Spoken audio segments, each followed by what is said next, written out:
Imagine having to start your life in a new country, having to learn a new language while taking care of your mother and sister. My mom is a Vietnamese immigrant who has struggled with a disability her whole life and has managed to become the strongest, smartest, and kindest woman I know. My mom and I are very close, and we always have been. She knows me better than I know myself, and I know her better than I know anyone else in my life. First, I will talk about my mom's life in Vietnam and her life here in America after emigrating. Next, I will speak about her many accomplishments as a scholar, writer, and counselor.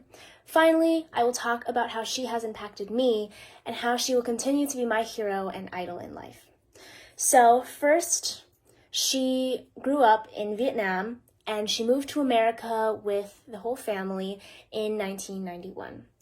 And then here, she attended community college and Cal State Fullerton. She got her bachelor's degree at Fullerton. Then she was married and divorced.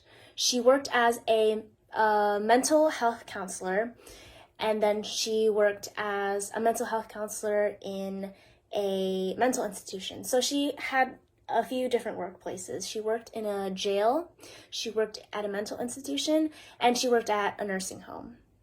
And I got to visit some of these places when I was a kid. I remember visiting her nursing home where she worked and meeting some of the residents there, and they were very lovely. And even some of her inmates, when she worked at a jail, they actually drew pictures for me because they loved her so much. And she also worked as a journalist for a big-time Vietnamese newspaper.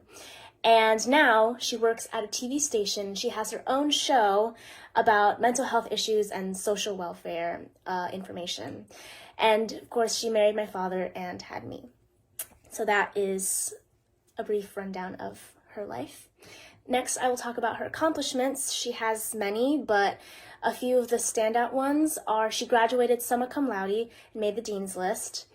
And she won first place for a story that she wrote for the Vietnamese newspaper that I talked about. And she has a huge following on Facebook as an activist, and she's very active in that community. So my mom's impact on me is just teaching me to be very strong-willed, to never give up, to always stand for what I believe in, because she is a very determined, persevering person, and she has helped me get through so many obstacles. For example, I am a very shy person, and when I was a kid, I didn't talk to anyone. My preschool teachers thought that I was mute because I didn't talk to people. And that has been something that she has helped me immensely with. And she's helped me be more focused in school. She has helped me through friendships and relationships and all kinds of advice. She gives very good advice.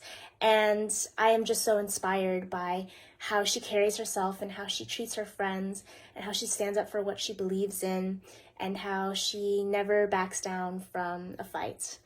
And she has supported me endlessly in all my dreams and endeavors, academic and non-academic. I am a performer, and it's not a very stable environment or industry, but she has helped me pursue my dreams, and she has pursued her dreams as well as a writer and a counselor, and that really inspired me to go after what I want. So in conclusion, I first spoke about my mother's accomplishments. I first spoke about her life, then I spoke about her accomplishments, and then I spoke about how she has impacted me as a person. So my mom, now you know how she, a Vietnamese immigrant, has been through so many struggles, but hasn't let them define her, and has become the best woman that I know. And there's a statistic that I want to end this with. Approximately 18 million children in the US have immigrants for parents, but I feel like the luckiest one.